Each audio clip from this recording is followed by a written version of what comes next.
স্বাগত ব্যবসাপাতি সারাদিনের সাথে আছে বিষয় বিশেষ সূত্রে দেখে নেব ঢাকার পুঁজিবাজারে ইন্ডেক্সের মুভমেন্টটা কেমন রয়েছে।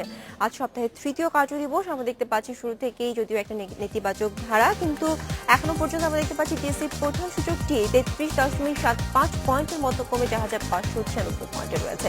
যদি এখন পর্যন্ত এই পয়েন্টটি সর্বোচ্চ অবস্থান ডিএসসি এক্সেল। এছাড়া অন্য দুটো সূচকের ক্ষেত্রে ডিএস30 সূচকটি 13.15 পয়েন্টের মতো কমে 1,730 পয়েন্টে এবং সরিয়া সূচক ডিএসসি এস ইন্ডেক্সটি 7.23 পয়েন্টের মতো কমে 1,102 পয়েন্টে। মোট লেনদেন 138 কোটি টাকা ছাড়িয়েছে এই মুহূর্তে ঢাকার পুঁজিবাজারে। হাত বদল হওয়া কোম্পানিগুলোর মধ্যে বেশিরভাগই এখন পর্যন্ত আমরা দেখতে পাচ্ছি দর হারানো তালিকাতে রয়েছে। 171টি দর হারিয়েছে, 49টি দর বেড়েছে। শুধুমাত্র শেয়ারগুলোর ক্ষেত্রে 47টি দর বেড়েছে, 192টি দর হারিয়েছে। এছাড়া মিউচুয়াল ফান্ডগুলোর ক্ষেত্রে 5টি ফান্ডে দর বাড়লেও 11টি ফান্ডই এখন পর্যন্ত দর হারানো তালিকাতে রয়েছে।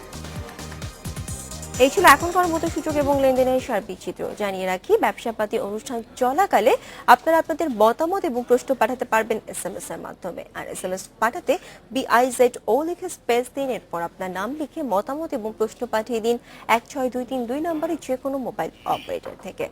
পুঁজিবাজারের সামগ্রিক বিষয় নিয়ে আলোচনার জন্য আজ আমাদের স্টুডিওতে উপস্থিত রয়েছেন ঢাকা বিশ্ববিদ্যালয়ের মার্কেটিং বিভাগের অধ্যাপক মিজানুর রহমান। চলে যাচ্ছি তার কাছে। স্যার, কেমন আছেন? আছি, ভালো আছি।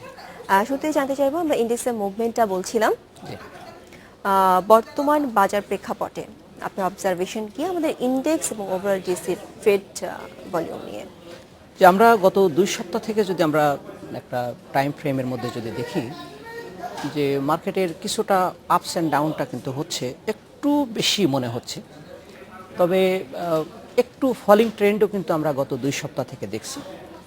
তো আমার মনে হয় যে এই ফলিং ট্রেন্ড এটা খুব স্বাভাবিক। স্টক মার্কেট মানেই হচ্ছে এখানে আপস অ্যান্ড ডাউন থাকবে। এটা যে খুব আনন্যাচারাল আমার কাছে তা মনে হয়নি। হয়তো আবার একটা সময় থেকে সূচক আবার ঘুরিয়ে দাঁড়াবে এবং আমার মনে হয় তখন এটা আবার নর্মাল প্রক্রিয়ায় আবার ঊর্ধ্বগতি থাকবে। আমরা বেশিরভাগ সময় দেখে থাকি যে বিনিয়োগকারীরা যখন ইন্ডেক্সের পতনটা দেখে ওরা স্বাভাবিকভাবে নিতে পারে না এবং প্রায় বলে যে বাজার এখন খারাপ হচ্ছে, এখন মনে হয় ইনভেস্ট থেকে সরে আসতে হবে, ইনভেস্টমেন্ট থেকে। এই বিষয়টির সাথে কি আপনি একমত কিনা? অবশ্যই না, কারণ একজন বিনিয়োগকারীর একটা সিদ্ধান্ত হচ্ছে যে কোন সময়ে সে তার ক্যাপিটাল মার্কেটে টাকাটা ইনজেক্ট করবে। এবং ওয়ারেন বাফেটের কিন্তু একটা বিখ্যাত কোটেশন আছে যে একজন বিনিয়োগকারীকে সঠিক সিদ্ধান্ত নিতে হবে কোন সময় সে বিনিয়োগ করবে, এবং বলছে যে যখন মার্কেটটা অনেক নেমে যাবে তখনই কিন্তু তার শেয়ারগুলো বা কোম্পানির শেয়ারগুলো তার কেনার সময়। তো সেক্ষেত্রে আমি মনে করি যেহেতু এখন মার্কেটটা কিছুটা নেমেছে, এখন বিনিয়োগকারীরা যদি ভালো কোম্পানিগুলোতে বিনিয়োগ করতে চায় তাহলে আমি মনে করি এখনই তাদের একটা উত্তম সময়।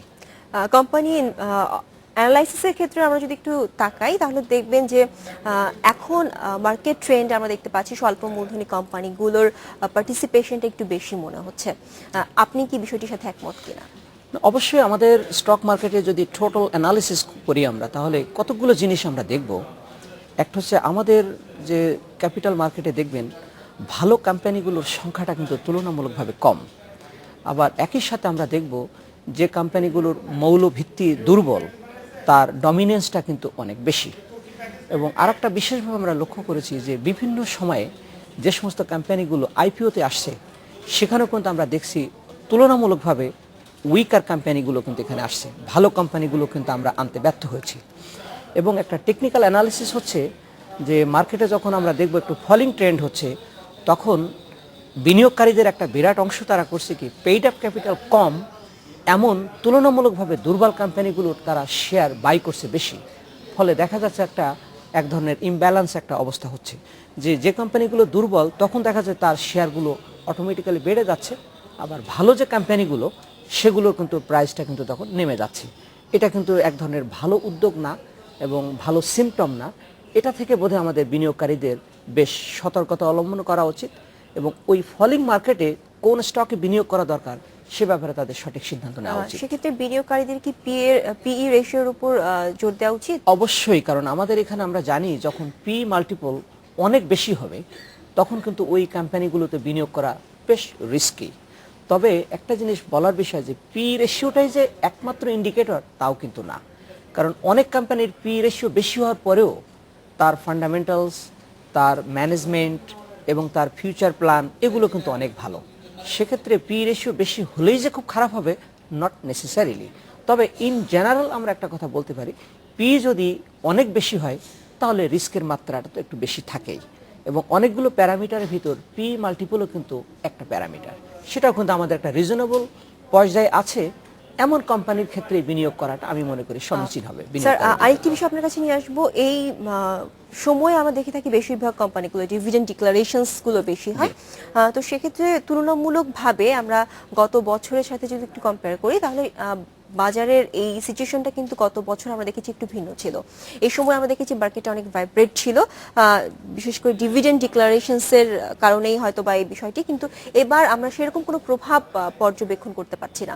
এই বিষয়টি আপনি কিভাবে নেবেন? আমি আসলে এটাকে অন্যভাবে দেখি। আমি মনে করি যে আমাদের ক্যাপিটাল মার্কেটের উপর জনগণের কিছুটা হলেও আস্থার ঘাটতি আছে, এবং আমাদেরকে সম্মিলিতভাবে এখানে উদ্যোগ গ্রহণ করতে হবে যাতে এই মার্কেটে আস্থাটা ফিরিয়ে আনতে পারি।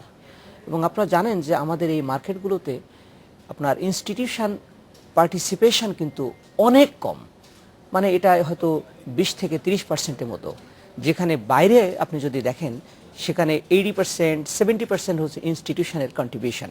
সেক্ষেত্রে আমাদের দেশে পার্টিসিপেশন কম থাকার জন্য সবচেয়ে মেইন প্রতিবন্ধকতা আপনার কাছে, আপনার দৃষ্টিতে কি মনে হয়? যেমন সাম্প্রতিককালে আমরা যেটা দেখছি, আপনারা দেখবেন যে আপনার বেশ কয়েকটা কোম্পানি, বিশেষ করে যেমন মাল্টিন্যাশনাল কোম্পানিগুলোর ভিতর গ্রামীণ ফোনের কথা আপনি যদি বলেন, একইভাবে আপনার লাফার সুরমার কথা যদি বলেন, এই কোম্পানিগুলোর কিন্তু মার্কেট ক্যাপিটালাইজেশনে কিন্তু একটা বিরাট অংশ কিন্তু আছে। যেমন গ্রামীণ ফোনের এই মোমেন্টে কন্ট্রিবিউশন ক্যাপিটালাইজেশনের ক্ষেত্রে অ্যারাউন্ড 13%, একইভাবে লাফার্জের অ্যারাউন্ড 4%। এখন এই দুইটা কোম্পানির শেয়ারের দাম কিন্তু পড়েছে কিছুটা, এবং পড়ার সাথে সাথে কিন্তু আমাদের ইন্ডেক্সের উপর কিন্তু একটা বড় মাপের প্রভাব ফেলেছে। এবং যখন সাধারণ ইনভেস্টররা দেখছে যে ইন্ডেক্সটা একটু কমে যাচ্ছে, তখন আরও যারা ইনভেস্টর থাকে তারা কিন্তু তখন প্যানিকি হচ্ছে, ফলে তখন তারা ফোর্স সেলের একটা বিষয় কিন্তু তাদের মাথার মধ্যে থাকছে। ফোর্স সেলটা কাদের মাধ্যমে হচ্ছে এখানে? মনে করেন যে আমি যদি রিস্কি ফিল করি তখন আমি মনে করি যে ঠিক আছে আমি এটা সেল করে দিই। কিন্তু এখানে আরেকটা বিষয় আপনাকে বলা দরকার, আপনার ব্যাংকগুলোর যে এক্সপোজার ছিল এখানে, যেমন আগের যে একটা রুল ছিল যে সেখানে বলা ছিল যে আমাদের 2016 জুনের ভিতর তাদের যে ডিপোজিটের 10% পর্যন্ত কিন্তু আনার কথা ছিল, কিন্তু এটা রুলটা কিন্তু চেঞ্জ করে এখন বলা হয়েছে যে তাদের পেইড আপ ক্যাপিটাল বা ইকুইটির 25% আপনার আগামী জুনের মধ্যে, অর্থাৎ 2016 জুনের ভিতর নিয়ে আসতে হবে। এবং এটার প্রেক্ষিতে কিন্তু দেখা যাচ্ছে যে অনেকগুলো ফাইন্যান্সিয়াল ইনস্টিটিউশনগুলো, বিশেষ করে ব্যাংকগুলো একটা বড় মাপের চাপের মধ্যে আছে। আপনারা দেখবেন যে ইতিপূর্বে একটা পত্রিকাতে বণিক বার্তাতে একটা রিপোর্ট হয়েছিল, যদি এটা কমপ্লাই করতে হয় তাদের, তাহলে প্রায় 5,000 থেকে 6,000 কোটি টাকার শেয়ার তাদের বিক্রি করতে হবে।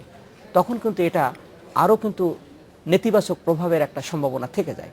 তো সেক্ষেত্রে আমি মনে করি যে এই ব্যাংকগুলো বা তাদের সাবসিডিয়ারিগুলোকে আরও একটু সময় দিয়ে দেওয়া উচিত, যারা একটা সার্টেন সময় পর্যন্ত তারা এ ব্যাপারে যাতে মানে অ্যাডজাস্টমেন্টটা করতে পারে, এবং মার্কেটের উপর যাতে ইমিডিয়েটলি মানে সাপ্লাইয়ের উপর যেন মানে একটা ওই ধরনের বড় মাপের প্রেশারটা যেন না স্যার থাকে। এই বিষয়টিতে আমি আরেকটু ইন্টারাপ্ট করব, সেটা হচ্ছে এই যে অ্যাডজাস্টমেন্টের যে বিষয়টি, সেখানে আমরা দেখেছি যে ব্যাংক কোম্পানি আইনে যেটা বলা হয়েছে সেখানে কিন্তু ওদের ইনভেস্টমেন্টের লিমিটেশনসটা ঠিক আছে, কিন্তু বাংলাদেশ ব্যাংক থেকে যেটা বলা হয়েছে সেখানে ওদেরকে সম্প্রতি একটা নির্দেশনা জারি করেছে যে এটা অ্যাডজাস্টমেন্টের জন্য। এই বিষয়টিতে আমি আসবো, তবে তার আগে একটি বিরতির সময় হয়ে এসেছে। এই মুহূর্তে নিচে একটি বিরতির সাথেই থাকবেন, ফিরছি এক্ষুনি।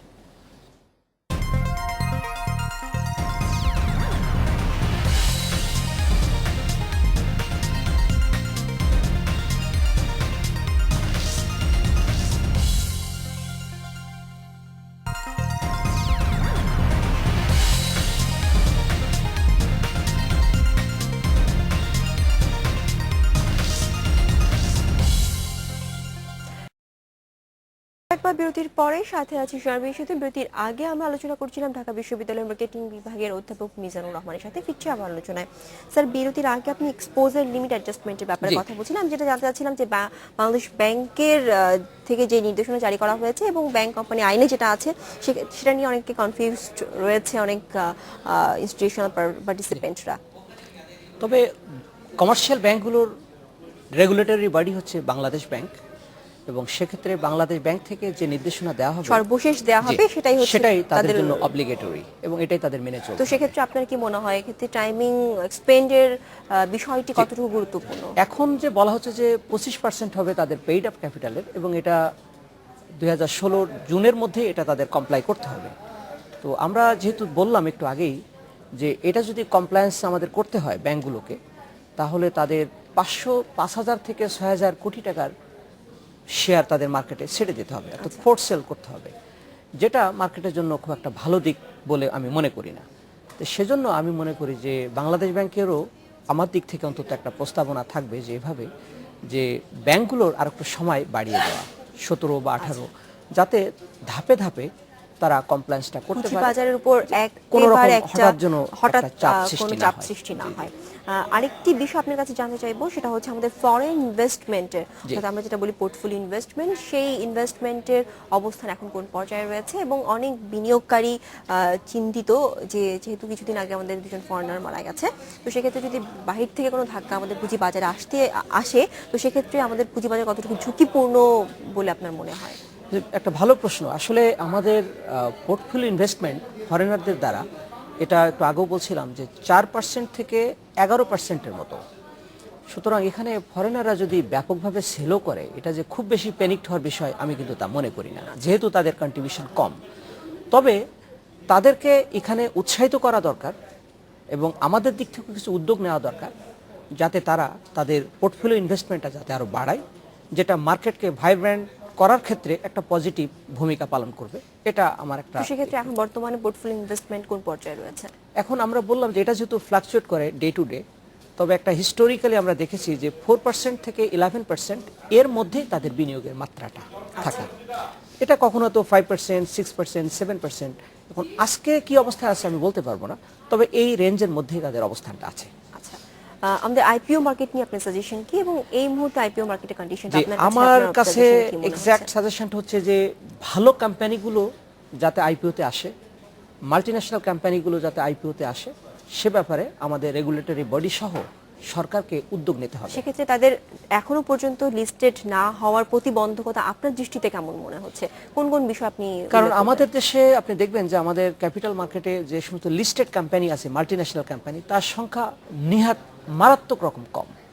এবং এ থেকে আমার মনে হচ্ছে যে আমরা কিছুটা হলো ব্যর্থ হয়েছি যে ভালো ভালো এমএনসিগুলোকে এই স্টক মার্কেটে এনলিস্টেড করার ক্ষেত্রে। তো সেজন্য আমি মনে করি যে সরকারকে, এসিসিকে এবং বাংলাদেশ ব্যাংক সহ যে সমস্ত বডিগুলোর সাথে সম্পৃক্ত, তাদেরই সম্মিলিতভাবে একটা উদ্যোগ নিতে হবে, যাতে ওই সমস্ত ভালো ভালো কোম্পানিগুলো এনকারেজড ফিল করে আইপিওতে আসার ক্ষেত্রে। কিন্তু আমরা মার্কেটে দেখছি চিত্রটা একটু ভিন্ন, যে যেগুলো রুগ্ন কোম্পানি, দুর্বল কোম্পানি, সেই সমস্ত কোম্পানিগুলো এনলিস্টেড হচ্ছে এবং যখন প্রিমিয়াম নিয়ে আসছে, এই প্রিমিয়ামটা নিয়ে কিন্তু মার্কেটের একটা। সেক্ষেত্রে কিছুদিন আগে বিসি থেকে একটি বলতে পারেন অনেকটা উপদেশ বা অনেকটা সাজেশনের মতো, যে তারা বলছিল যে যদি আমাদের কোম্পানি, আমাদের ডিএসসি-তে রুগ্ন বা দুর্বল মৌলভিত্তিক কোম্পানিগুলোকে আলাদা করে তাদেরকে ওটিসি মার্কেটে আন্ডারে নিয়ে যাওয়া হয় এবং ভালো ক্যাপের কোম্পানিগুলোকে আমাদের সেকেন্ডারি মার্কেটে রাখা হয়, সেক্ষেত্রে আমাদের পুঁজি বাজারের জন্য কতটুকু ইতিবাচক বলে আপনি মনে করছেন এই সাজেশনটা? আমি অবশ্যই এটাকে একটা পজিটিভ সাজেশন হিসেবে দেখি, কারণ আমি আবারও বলছি যে একটা মার্কেটকে স্টেবল করার জন্য, একটা মার্কেটকে দীর্ঘমেয়াদীর জন্য যদি আমরা স্টেবল রাখতে চাই, তাহলে সেখানে ভালো কোম্পানির সংখ্যাটা বাড়ানো উচিত এবং তাদের কন্ট্রিবিউশনটা অনেক বেশি থাকা উচিত। একই সাথে মার্কেট যাতে দুর্বল কোম্পানি দ্বারা ডমিনেটেড না হয়, সে ব্যাপারেও কিন্তু আমাদের ব্যবস্থা নেওয়া উচিত। এখন মার্কেটে দেখবেন যে সমস্ত রুগ্ন কোম্পানি, অনেক কোম্পানির শেয়ার দেখবেন অনেক বেড়েছে। এখন এই যে ডমিনেন্সটা, এটা কিন্তু টোটাল মার্কেটে এটা কিন্তু কমে যাবে এবং একই সাথে যদি ভালো কোম্পানিগুলো যদি আমরা এখানে নিয়ে আসতে পারি, তাহলে কিন্তু এটা ভালো হবে আমাদের সামগ্রিকভাবে লং টার্মের জন্য একটা পজিটিভ দিক। সেক্ষেত্রে আমাদের ওটিসি মার্কেটের রিফর্মস বা ওই মার্কেটটাকে একটু সচল করার জন্য আপনার কি মনে হয় কোনো উদ্যোগ কি আমাদের ডিএসসির পক্ষ থেকে নেওয়া উচিত কিনা? ওটিসি মার্কেট নিয়ে অনেকেরই অনেক ধরনের ধারণা যে অ্যাটলিস্ট জেড ক্যাটাগরি হলেই হয়তো বা ওটিসি মার্কেটে ট্রান্সফার হয়, এই বিষয়টি দীর্ঘমেয়াদী একটা বিষয়। তবে এসিসি এবং ডিএসসি সহ অন্যান্য যে সমস্ত ব্রোকারেজ হাউসগুলো আছে, তাদের সম্মিলিতভাবে একটা আলাপ আলোচনা করে আপনার এই সিদ্ধান্তগুলো উপনীত হতে হবে। হঠাৎ করে যদি একবার স্ট্রেট একটা সিদ্ধান্ত নেওয়া হলো এবং ইম্পোজ করা হলো, তাহলে হয়তো মার্কেটের উপর হয়তো নেতিবাচক প্রভাবের একটা সম্ভাবনা থাকবে। তবে সেক্ষেত্রে আমি মনে করি যেহেতু এসিসি হচ্ছে সর্বোচ্চ মানে রেগুলেটরি বডি স্টক মার্কেট নিয়ন্ত্রণের ক্ষেত্রে, তাদেরই উদ্যোগটা নিতে হবে। প্রয়োজনে তারা সাজেশন নেবে ডিএসসি থেকে, সিএসসি থেকে, এবং যে ব্রোকারেজ হাউসগুলো আছে অথবা বিভিন্ন প্রতিষ্ঠানগুলোর যারা সিইও আছে সেই লেভেল থেকে সাজেশনগুলো নিয়ে যদি তারা একটা আইন প্রণয়ন করে, তাহলে আমি মনে করি সেটা লং টার্মের জন্য ভালো দিক হবে। সংক্ষেপে একটা বিষয় জানতে চাইবো, কিছুদিন আগে যে ফিনান্সিয়াল রিপোর্টিং কাউন্সিলটা গঠন জি, করা হলো, জি, জি। আপনার অভিব্যক্তি কি যে এই কাউন্সিল সম্পর্কে, এবং এতে কি আমাদের পুঁজি বাজারে বিএসসিসির উপরে যে আমরা আমাদের ডিপেন্ডেন্সি সেটা কিছুটা কমে আসবে কিনা?